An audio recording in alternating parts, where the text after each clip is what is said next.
pipe corps, maybe Yeah. not the strongest pipe corps No. that there was there in the 80s, for Yeah. instance, you know. I was happy with everybody I had, and to go back, if somebody would say to me, you know, would you have that pipe corps even today, I'd have them all. Aye. Because they all knew their strengths and their weaknesses. Aye. And they all knew how to do the best that they had to do to get the band sounding And and playing. just for a listener, you had about 15, 16 I think it was pipers. about 16 pipers, yeah. Yeah. Yeah.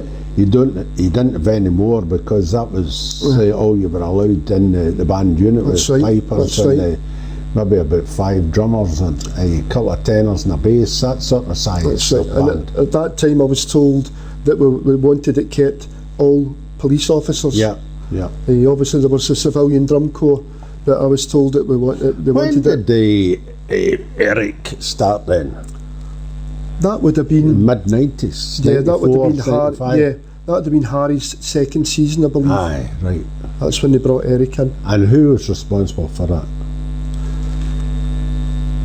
Again, I think Was that Barry? that would have been Barry. Yeah. Yep, I'm just trying to think because think it was Barry yeah, there was Donaldson, again there was one of there was a bit of unhappiness with how the drum corps was going. Again, I hasten to add, Roddy was still bedding in, he was still finding his way with it. Aye. But I think the fact that there was a bit of impatience, and Eric being such a strong drummer and having such a strong drum corps was basically up for grabs. I think they just basically decided we'll go for that. Aye. Well, controversial at the time. It certainly was controversial. Again, Eric came in and more than capable and more than did the job for the band. How did you feel his ensemble was for your band at that time? Well, I was quite happy with what we were getting from the band, but it seemed to be one of these things, when everything was going right, that was fine, but when there seemed to be a wee problem, then there was definitely conflict. There wasn't a lot of give and take. There was pretty much ideas would be put to me, and if I thought it was a good idea, then I was happy to run with it. There was 2 or 3 ideas that were put forward, and I thought, yeah, that sounds quite good, but it didn't work the opposite way, unfortunately. And again, there was conflict came about, and as you're aware with many other bands, if you get conflict between your particularly pipe major and the drum corps, then you're fighting an uphill battle. Aye, there's got to be that special relationship Definitely, between the leading yeah. drummer and the pipe major. If it's not there, then it's a vexatious thing. Yeah, and I don't know if there's anything you can ever recover. I don't know if I've ever known a band that has recovered from it. No. When you get that, get that rift, because then inevitably you get, well, the pipe corps were first this week, look at the drum corps, or the drum corps for first this week, look at the pipe corps, what are you going to do about it? What is your views about separate drumming prizes? I have my own views, but I like to ask other folk about their views about that. That's a good question. I've always believed it's a pipe band. It's a pipe band, so you're being judged as a pipe band. It's nice to win the World Drum Corps Championship, yeah. The best drum corps in the world are the British champions, British champion drum corps. But by the same token, you don't get the world champion pipe corps. No. And that's no taking anything away from a drum corps. I believe it is a pipe band, and it should be judged as a pipe band. Yeah. I can see why they would be weighting the 2 piping judges to 1 drumming judge. And my personal opinion is, I think they've got that just about right. I feel, because but there is scope, however, for a leading drummer to go his own way and seek a drumming prize which may or may not coincide with the ensemble performance of the band, and indeed may conflict with the ensemble performance of the band.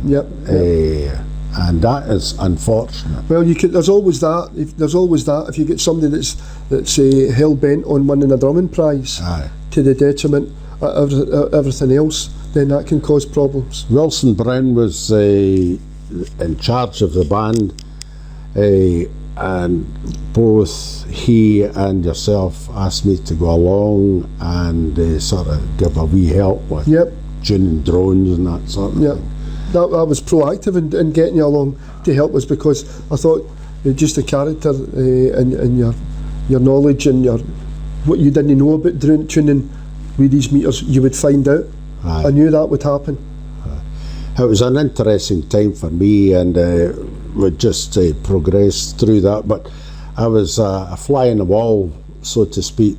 I may have been a chief inspector in the police, but I was just a civilian in the police pipe band at that point.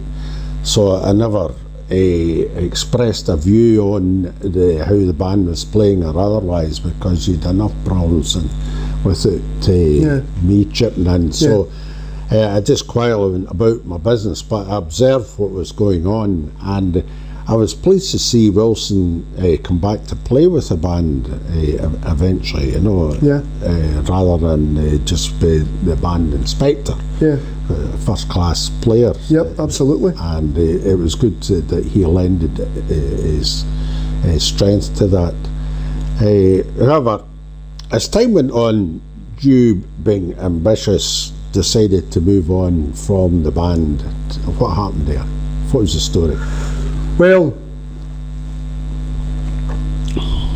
again, I was delighted to have Wilson Brown back, because you're looking at what I perceived to be a world-class bandsman, and I was openly not pushing, because it wasn't my decision to bring it back. That's obviously officers higher than me that made that decision, but I thought that would be the type of character that we were looking for to bring back and drive the band and push the band forward up to the level that we were trying to get. And it's maybe somebody that I could maybe bounce ideas off and get things back from him. I kind of, for a different perspective, not quite a fresh pair of ears, but somebody that had been away for the band and was coming back with more of an operational perspective to it, as well as being a top class piper. But having gotten back, I was dumbstruck that we went the first year with him not watching to play with the band, because I was informed that it was his managerial skills that he was brought back to the pipe band and not his playing ability, which kind of left me speechless. Anyway, we had to get on with that, and that didn't help. That didn't help, because it was another strong player, a perceived strong player that I could have really done with in the front rank beside me. But it was what the situation was. But again, we got on with it, and it wasn't to the detriment of the band. But I was seeking to try and further my career. I'd got my promotion exams and was wanting to try and to progress. And it was, to put it bluntly, it was made perfectly clear to me that I was not going to get any higher up in the rank structure in the pipe band. And that seemed, it was put fairly bluntly to me, and that was fine, and that's why I left the band. It was with a real heavy heart that I left the band. It broke my heart, to be honest with you, because what we need to remember is, as a wee boy, I always looked up to Strathclyde Police Pipe Band. In the same vein, a wee boy playing football would look up to Manchester United and Alec Ferguson and Eric Cantona and all the people that played. Those people in Strathclyde Police Pipe Band were the equivalent to me, and to get made the pipe major of a band that you've looked up to in that manner for such a long time was, for me, the ultimate honour in my life, not just being a policeman, but as a piper and as a person. And see, on reflection, you know, it's a lot of years. I mean, this is 2019, and I was counting there what year you left the band. That'd be, I think the last season I played was 2001. 2001, now that's 18 years is going under the bridge sort of thing. Yeah. With the benefit of hindsight, Is there anything that you could have done better when you were pipe major of the band? I don't think so. I don't think so. It's easy to turn and say, if this, if that, I would have won a world championship. I don't know if we would have won a world championship. I know we were certainly up there pushing to win one, which is as much as you can do. I don't think there was a lot of things allowed to go on in that band. A lot of people were allowed to work their own agenda, which was very much to the detriment of the band, very much. Again, that's not saying if they hadn't worked their own agenda, I would have won a championship or I would have won a world championship. I'm not saying that at all, but it would have certainly made the dynamics within the band a lot more positive. And when I left the band, it took me a long time to get over what happened in the band, an awful long time. Like we said, it's been about 16 years that I was out. I'm not saying it took the 16 years, but what pushed me back to coming back into piping was, I thought, am I going to let these people define the rest of my life doing without playing an instrument that I loved since I was 9-year-old? And every time I hear that anybody playing a good set of bagpipes the way they should be with the sound, still makes the hairs on my neck stand on end. And I think, am I going to let these people define the rest of my life not playing the instrument that I love? Yeah. So you left the band, you maybe just 2 or 3 sentences what you did in your